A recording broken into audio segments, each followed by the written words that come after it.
Welcome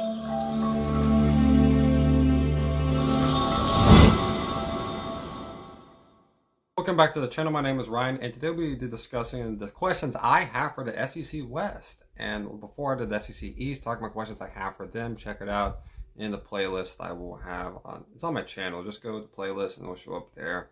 But one thing I want to cover before this, I did change my logo. One of my friends made a new one, so for right now I'll be rocking with that. And if I like it over time, I'll keep it. If not, I'll switch back to the other one. If I find a new one I like, I'm gonna do that. But for the moment, I'm gonna leave it at that.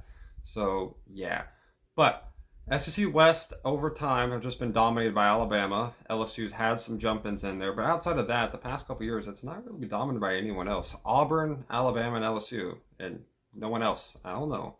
When's the last time a team not named Auburn, Alabama, or LSU has won the SEC title? Or at least, yeah, one SEC title from the West. I'll have to look that up. I'll put it up whenever. But let's get into discussion of questions I have for each of these teams. I at least have two for each. Starting with Auburn. What difference will Hugh Freeze have to the gameplay this year for them? Because you already see how his recruiting is. You see how his transfer portal is, getting paid for from Michigan State and getting all these recruits from transferring from going to Alabama to Auburn and from other schools to Auburn. He's doing a great job at that. But how will they play this year? You saw that the first 9 games of the year last year, they did not play good, and they fired the coach. And then you had Phil and Cadillac Williams filled in for the coach, and they actually played pretty good. Not bad. I mean, they played 3 games, so the loss they had was against Alabama. So, and they competed very well. So, Auburn, if you can carry with that, and with Hugh Freeze, with that type of play, with Hugh Freeze, I think this team could actually be very good this year. And also, is this team, I had this question, I forgot for who. I think Missouri had the same question for it. Are they ready for the next step up? With Hugh Freeze, is this just a rebuild year, so just get the guys together, 6-7 win years, just make a bowl game type of year? Or is this one of those, let's try to go for an 8-win year? Try to make a stand, beat 2 good teams, be one of those teams that you don't want to play late in October and November when you have a good playoff run going. So what type of team are we going to get from Auburn? And how is this a rebuilding year? What type of year is this? I think it's just a building year for this team. Then next up, Ole Miss. Are they gonna play like the first half of last year Ole Miss or the second half last year of Ole Miss? Because the second half of the season Ole Miss was terrible. The first of the Ole Miss of the year was undefeated and looked like a top 10 team in the country. So what version of them are you going to get? And second, who's going to be your quarterback? You got Jackson Dart and Spencer Sanders looking at your main guys. You got Walker Howard behind them. But Spencer Sanders is a 4-year start at Oklahoma State. And you got Jackson Dart, who seems a little bit more mobile, maybe fit the offense a little bit better. But Spencer Sanders has proven to be successful. He's won a lot of games at Oklahoma State. He's had some big game experiences. He's won a couple of them. He's beat Oklahoma. He's beat some rivals. And we're going to have to see how this team does. But Jackson Dart did get you a 7-0 start, but he also did kind of let you go 8-5. So who are you gonna have a quarterback? You also have then you have Mississippi State. And how will this offense change this team? The new head coach coming in for after the passing of Mike Leach, Zach Arnett's got to fill in for that. That's a huge role to fill into, even in normal circumstance. But at this one, it seems like it's intensified. So how will this team play with a new head coach? Will the schemes change? It looks like they will change. And yeah, they had a very good year last year. I think they went 9-4, which is very good. And you had a couple big wins. You won the Egg Bowl, you won your bowl game. So yeah, but can you also win one of the big games like if the country is looking at you and saying you can win, or you have a chance to win a big game? Can you do it? You played Alabama and you played Georgia. Can you beat those games? Can you win those games? Because you're going to have to make that next step. So before you make that next step, you got to be able to beat one of those teams. And if you can't do that, then you got the national teams notice. And it's not like Mississippi State's just unused to being a high-ranked team. They were number 1 in the country at one point of Dak Prescott, the first year college football playoffs. They were ranked number 1.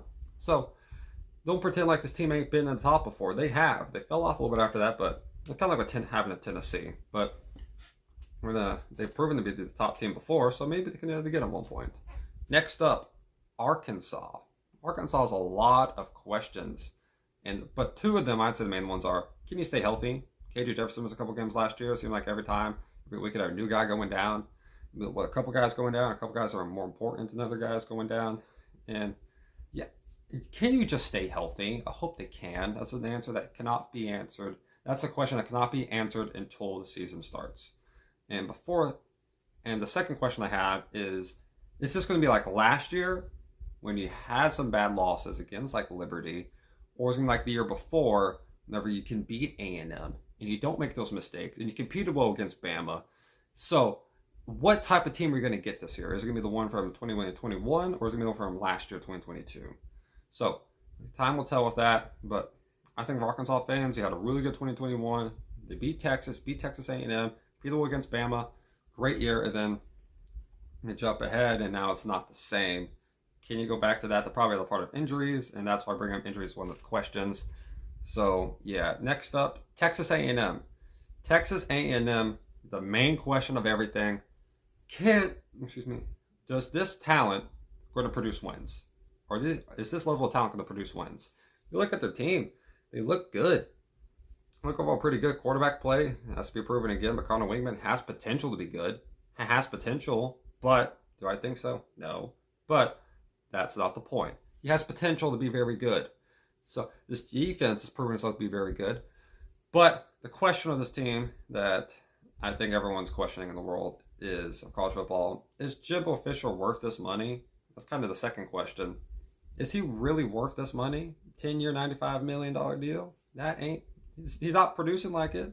How is this team 5-7 when you have this level of talent? Because you have a lot of close losses. You know what close losses mean?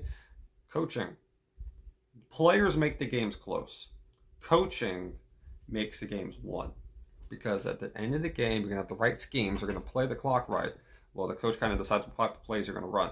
Well, are you going to have a good red zone plays? That decides that. Are you going to use good clock management? That decides that. Are penalties there? Well, how have you taught them the fundamentals when the game, when their mind's going? Are they used to just putting their hands up, getting the right directions? Are they used to those? Have you practiced those enough? So coaching, when the game gets close and everyone gets flustered, can you calm everyone down? Last year you didn't do that. Can you do it this year? Because if not, then you're going to have a lot of those losses and the fans will be even more mad than the year before. And that's saying a lot because they were pretty mad the year before. Next up. Actually, one more question for A&M. I'm not going to go into detail. Can you not be the worst offense in the SEC? Because you and Kentucky were right next to each other. And without that little last bit of the year, when Connor Wingman actually did pretty good against LSU, you might have been the bottom of the SEC when it comes to points per game. So, if you're an A&M fan, I guess thank you for Connor Wingman for actually not making you the worst offense points per game wise in the SEC. I'll put up a chart of the points per game stuff because it's incredible the differential between Tennessee and Kentucky is. So, then you have LSU. That's the next one up. LSU. Can this team produce even better than they did last year? Last year surprised a lot of people. I think they went from 6-6 to 10-4. Huge jump with the win against Bama. Barely lost to Florida State. Made it SEC title game against Georgia. Competed pretty well. Had some bad breaks that game. So you're gonna have to beat Georgia. You have to have some games go your way. You have to have some breaks go your way, and two of those happened. Did not happen, and it went completely in Georgia's favor. So they got a little unlucky. But can you just consistently play very good? That's the main thing, because you did lose to A&M, but before then you were on a huge streak before. Like you lost to Florida State to start the year, and then you had a good winning streak, and then you got torched by Tennessee, and then you beat Ole Miss, and you beat Bama. Like, what? What? How does that happen? LSU proved how that can happen. Like they lost to Georgia, then beat Purdue by 59 or something like that. It's absurd. So how is LSU going to play? Are they going to play consistently or are they not? And also, how is this defense going to perform? And there's some questions on the offense, but I'm going to question the defense. This defense could be arguably the best in the SEC behind Georgia. Georgia's like a whole other tier right now. But you arguably have the best defensive player in the country, Harold Perkins. I've been saying that for the past couple months. He's the best player in the country when it comes to defense, I'd say.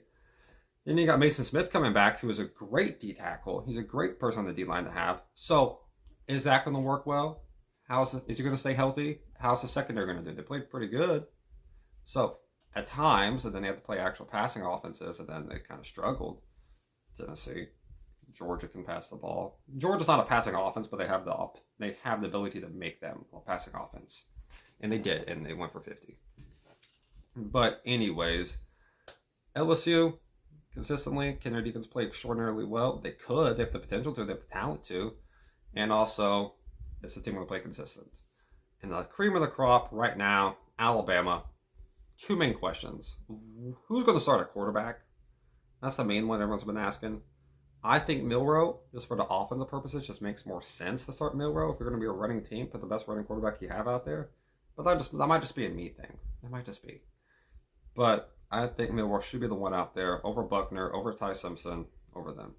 And then secondly, for Alabama, I kind of debated which one I'm going to pick for questions.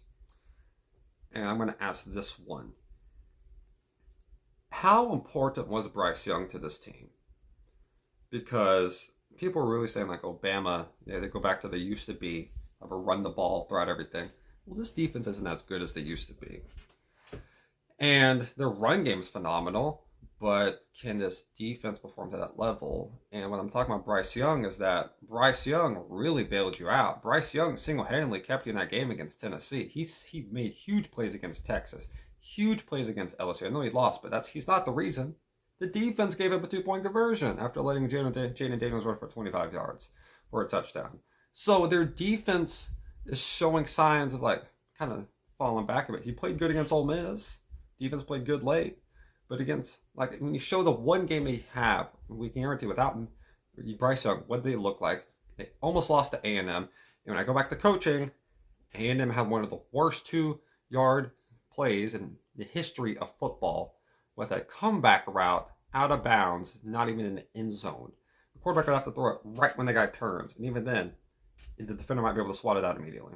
I don't understand that.